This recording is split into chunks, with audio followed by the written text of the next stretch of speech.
So, I just completed Final Fantasy XVI the other night. I don't know exactly how I feel about it. Positive, I feel positive about it, but man, what a up and down ride that was, huh? I mean, the easiest way to describe it is exciting and dull. It goes back and forth. It really is like a roller coaster.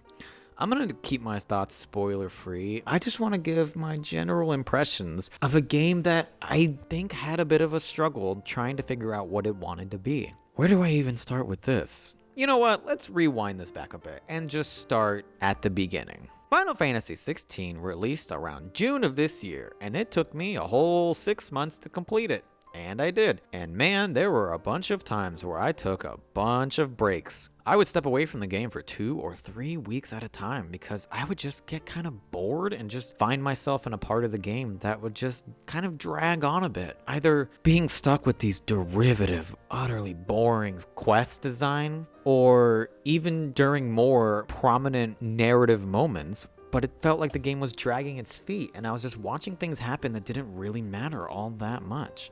Eventually, a week ago, 2 weeks ago, I just sat myself down and I was like, okay, I gotta finish this before the break. So I just started playing it a bit more and more every day. And I will say that I think the first 5 hours of the game are pretty great. After that, it starts dipping a little, and the middle chunk of the game is definitely the worst. You get some of the highest highs in the middle chunk, but then you get some fat drops after, and then you're stuck with tedious, fetch questy design for 2-3 hours at a time before you can get back to more engaging actual narrative that feels like it's relevant to the plot. I will say, thankfully, Final Fantasy XVI has a great ending, and it's an ending that worked completely for me. I can understand if other people find that it's rushed, but no, man, it totally worked for me with the way it all culminated together. And I'm not gonna lie, I even started getting a little bit sad at the ending. Like, I didn't cry, and I didn't come close to crying, but it was there, man. Like, I really felt it when the music started playing and the credits started rolling. I really felt the ending. Like, it worked for me, despite all my grievances with the game. I love this game's gameplay. Like, I actually really love the combat. I know a lot of people have criticisms regarding enemy variety and the combat being too simple, where you're just spamming abilities. But no, man, I disagree. Whenever I would unlock new primary abilities in the game, I would spend, I think, an hour or two in the game's special tutorial practice mode, just tinkering with all of the new abilities I unlocked and trying to find ways to combine them with all the ones I currently had. And honestly, it was great. I loved trying to experiment, trying to see what abilities worked best and what could actually result in better damage. And that's the thing, when you break it down, in the end, there's not like super interesting enemy variety per se, where you're doing different things to take them down. You're just attacking them. You're dodging their attacks. You're countering with your own attacks. But I really do think the variety in the game's abilities shines so greatly for me. I just love it. Presentation-wise, this game looks really great too. I love the look of the world and the beauty of the music. I could go on and on about Final Fantasy XVI's music. It won Best Soundtrack at the Game Awards, and while the Game Awards really don't mean anything, like I said, kind of like how I was talking about in my last discussion, this game definitely deserves that Best Soundtrack award. It is incredible. When that music kicks in and the giant boss jumps into the screen and Clive says a cute or witty comment, honestly, it just worked for me. The second any boss fight started in that game, I was just, that is heaven. Genuinely, I couldn't ask for anything better. I loved every single boss fight, every single time. Like, this game was meant for boss fights. That does bring up another problem in that combat can be a little janky, because when you're trying to fight big groups of enemies, it's kind of hard to land your ability at the exact enemy you want, and the lock-on feature is basically worthless in giant group fights. That's another thing too. think this game would have benefited a lot more from focusing less on group fights and way more on bosses. But I know that's asking kind of a bit much for that. The most fun you can have with this game is it comes to the hunts, where you go to a board, it gives you some information about the monster, and it gives you the relative location, and you just gotta go find it, and it's a mini boss fight. That mini boss music kicks in, and you're just ready to go. I love it. This game is at its best with the boss fights, and that's basically why there's a boss rush mode that you can access at any point in the game. This game was designed for boss fights. It was designed to be replayed too when you get the special Final Fantasy mode that's on extra difficulty. But in between the pretty fun combat and the excellent boss fights, then you get the most dull main mission design I have seen in a game in a long time. Thematically, you know what? I'll at least give them credit for this. Thematically, these missions make sense. Clive is basically like a rebel leader freedom fighter who just wants to save the world. So him going around helping people with their dumb chores, honestly, it works. It works in this game from a narrative standpoint, and it makes way more sense than in something like Final Fantasy VII Remake. Cloud is a grumpy, angry, bitter mercenary. He would not be helping people with chores. And in that game, it makes way less sense than in Final Fantasy XVI. The problem is, in 16, they shove it down your throat. Dude, I swear, with the way they pace these out, it just makes me want to jump out my window. At some point in the halfway mark of the game, you get finished with one of the most visually amazing boss fights you'll ever see in a game, with some banger music that gets you on a rush.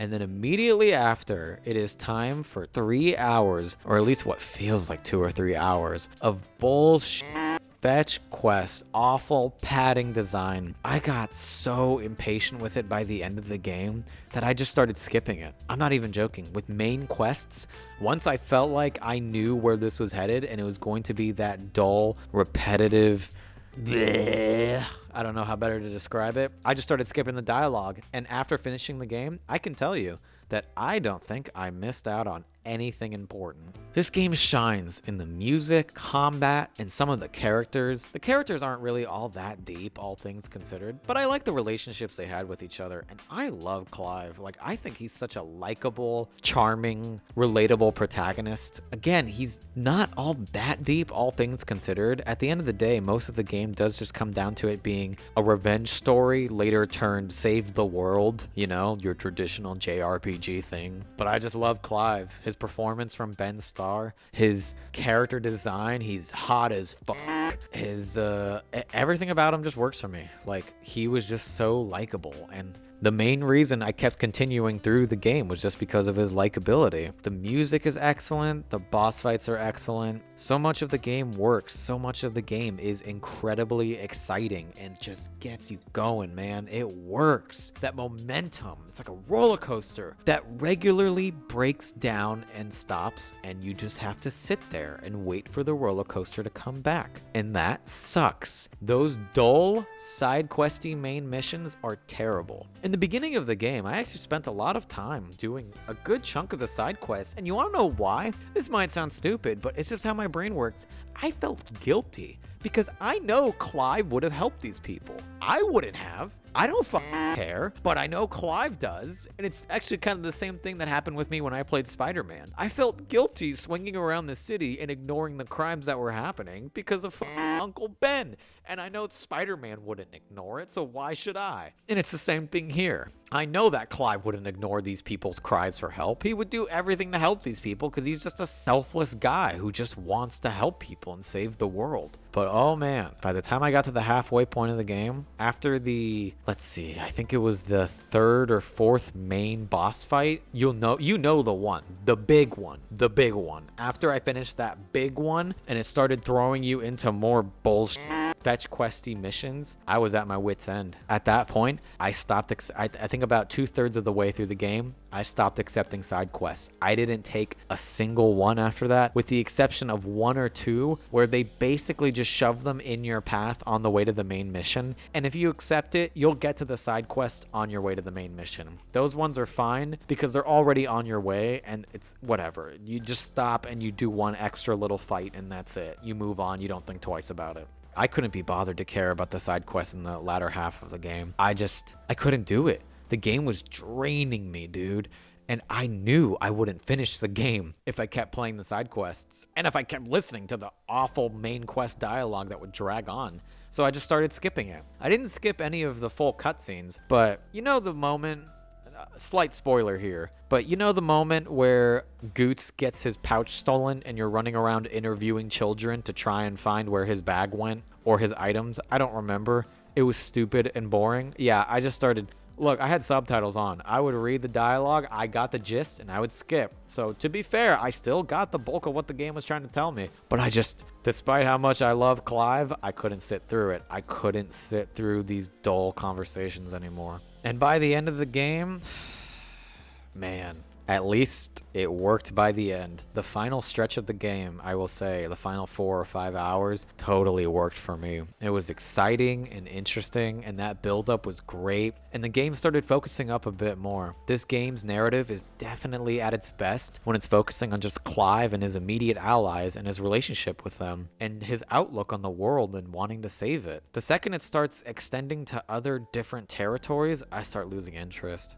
I like Dion's story. I liked it at first. I liked the setup for it, and I liked his position. Never really wanting to fight for his father's army. But yeah, I don't know, man. That ending worked for me. And I'm sure it didn't work for a lot of other people. I'm sure a lot of people would say that it wasn't built up properly, it wasn't satisfying enough, there wasn't enough character relationships and resolutions, and I've heard that some of the side quests offer more meaningful character moments. Yeah, that's never gonna happen. But the final boss fight, the music, the build-up, all of the reveals you get, it's nothing incredibly mind-blowing when it comes to a narrative standpoint, but it worked for me. Those final moments in that final boss fight, they really brought it home for me, and they really ended on such a positive note. Again, I'm not going to talk about specifics, but that ending really started getting to me emotionally. Like, I felt it. I really did, and I'm going to remember it too. And I really can't say that for a lot of video game narratives that I play, you know? I finished Spider-Man 2 recently, and while I really enjoyed Spider-Man 2, and I would probably argue it's the better game, I'm gonna remember Final Fantasy's ending more. It's gonna stick with me because of just how much I loved Clive and his story. So yeah, that's more or less my thoughts on Final Fantasy XVI. It's unbelievably exciting when it comes to the boss fights and even the smaller boss fights, and I love the combat. Totally worked for me, mixing and matching all of the different styles and abilities.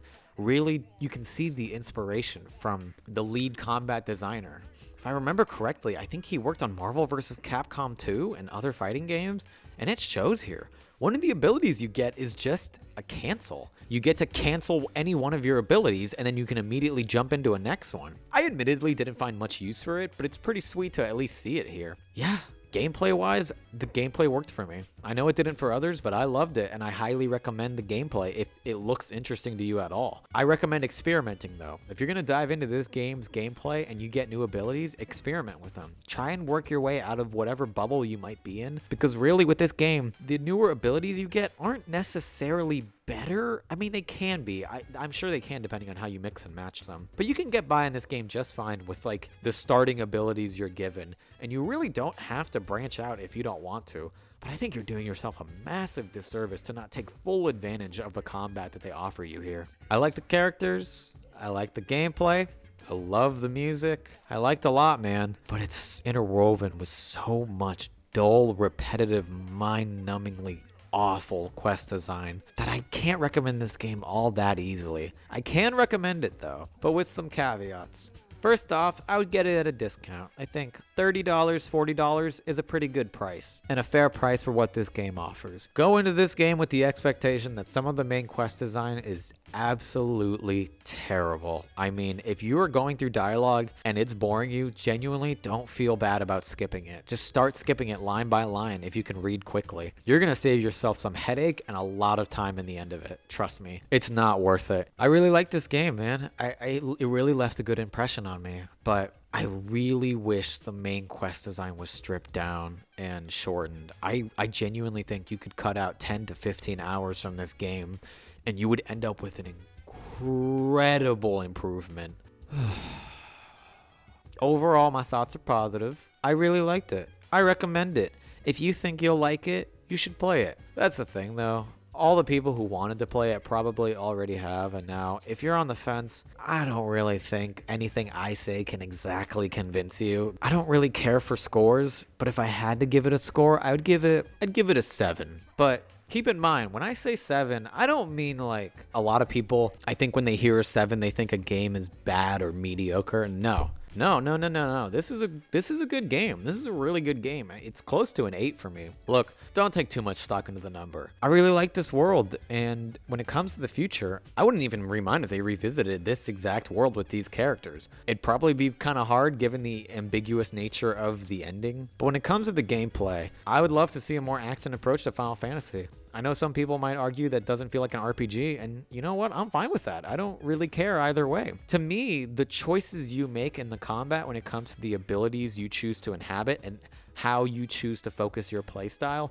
I felt like that offered enough of a choice to me that you could argue it does offer a role. You could either play a more defensive counterattack type role or a more aggressive dodging type role. In a weird way, I think this game does kind of feel like an RPG. In other ways it doesn't, but the term really doesn't matter. I liked it, I had fun with it, and the exciting parts of this game and the ending, when it all worked, it really won me over. This game, I think, is worthy of attention and worthy of a revisit as well from Square Enix. I hope they don't abandon this formula and try something completely new. I think this can work. Focus on the combat, focus on the characters, especially the relationships with each other, and I feel like this game was really hampered by Square trying to meet a quota, trying to make the game as long as they possibly could, but that really messed with it in my opinion.